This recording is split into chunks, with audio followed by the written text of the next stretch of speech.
Snow is still falling regularly, and temperatures are still below freezing where I live. Spring is not yet in sight, and so we embrace all that winter has to offer. Welcome to a weekend of living in a winter wonderland.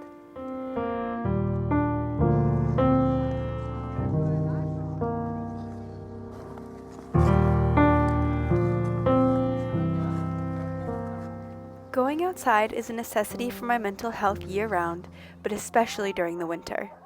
Finding winter activities I'm excited about has helped me feel excited about spending time outside and enthusiastic about the snow. Luke and I try to get outside every weekend, and on this particular weekend, we went cross-country skiing and built a snowman.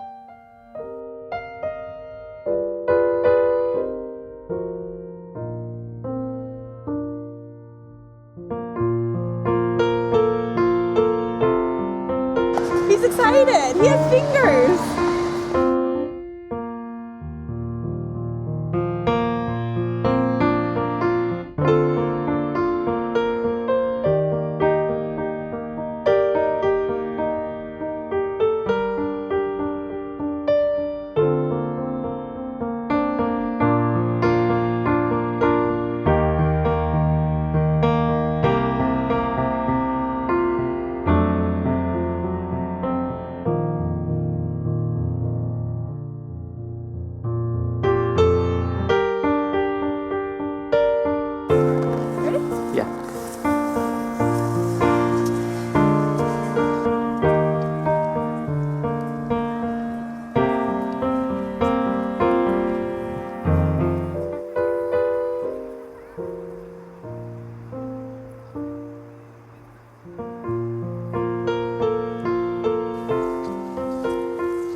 Yeah, this is bread that I'm making. This is yeast. Show the yeast. Here it is. Fleischmann's. Fleischmann's? I don't know. Fleischmann's. It's hard to say.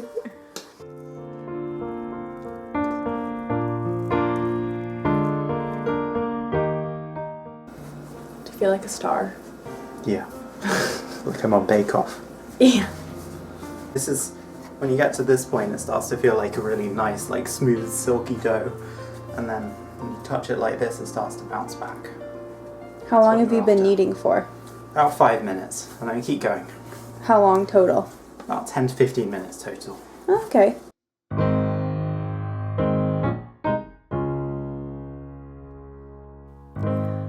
Winter is also the season of delicious, comforting food. One way I embrace winter is by reminding myself of the summer days when it's too hot to even think about turning the oven on. This helps me feel grateful for the joy of fresh bread and cozy meals like the one we prepared this evening.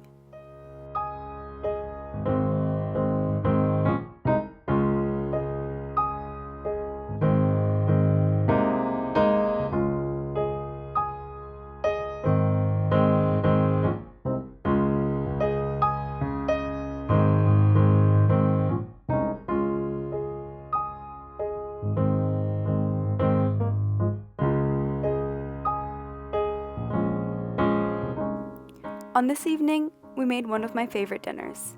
You just simmer white beans in a tomato sauce, top it with cheese, and bake until browned and delicious. Serve on top of toast, and you have yourself a cozy and comforting meal, perfect after a day spent in the chilly outdoors.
We capped off the evening by watching the movie, which is one of my favorite ways to relax during the winter.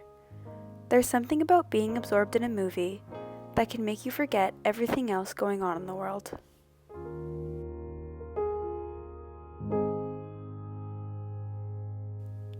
The next morning, I went for a walk as it gently snowed while listening to my audiobook, which was called The Ornithologist's Field Guide to Love by India Holton, and I cannot recommend it highly enough.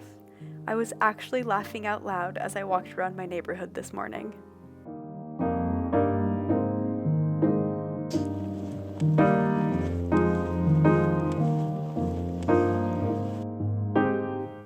When I got home, I continued to work on a quilt that I had begun a few evenings before. This footage is from when I first started the quilt, when I was deciding what layout I wanted to go with.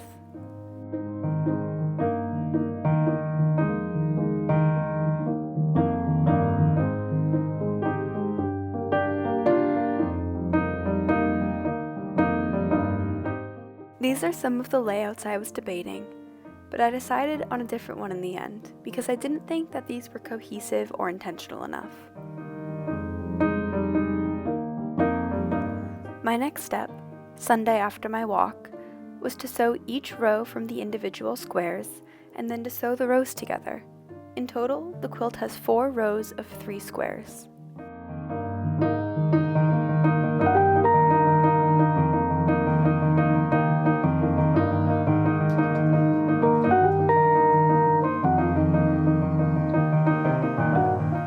I really took my time to carefully press the seams and pin together each row so they would line up well and the corners would look mitered. They turned out a little wonky, but it just gives the quilt a lovely homemade feel.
I was very excited to see how these 2 rows would look sewn together, because it would give me a feel for how the whole quilt might look. However, I didn't check to make sure the top row was sewn on the right way, and unfortunately, I sewed it on upside down. No worries, I just unpicked the row and sewed it back on, the right way around this time.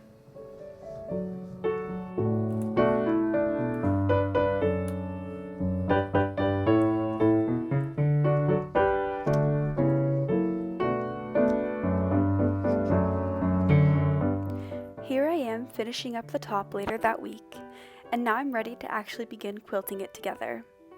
This is my first quilt, and it's made up of squares of beautiful block printed fabric that I found already pre-cut at the thrift store. I thought their large size would make for an easy first quilt, and it definitely has. I'm really excited to continue working on this project. I've already bought the batting I need, and I'll be using an old sheet as the backing. I'm going to dye the backing pink with avocado, but I'm waiting for our avocados to ripen before I can do that. When I'm done dyeing the backing, I'm going to hand quilt the whole thing together. Because the squares were all slightly different sizes, I feel like hand quilting will complement the handmade feel of the quilt just a little bit better. And here's the finished top. I'm so happy with how it turned out, I'm already thinking of what my next quilt is going to look like.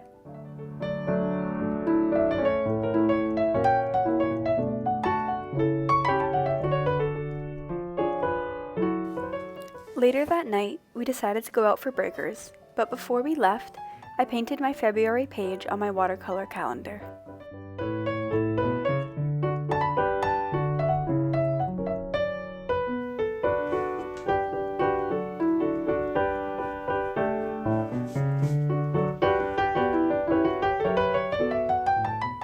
Painting, quilting, and a variety of other indoor hobbies help me not to get bored during the winter and keep me from feeling too cooped up.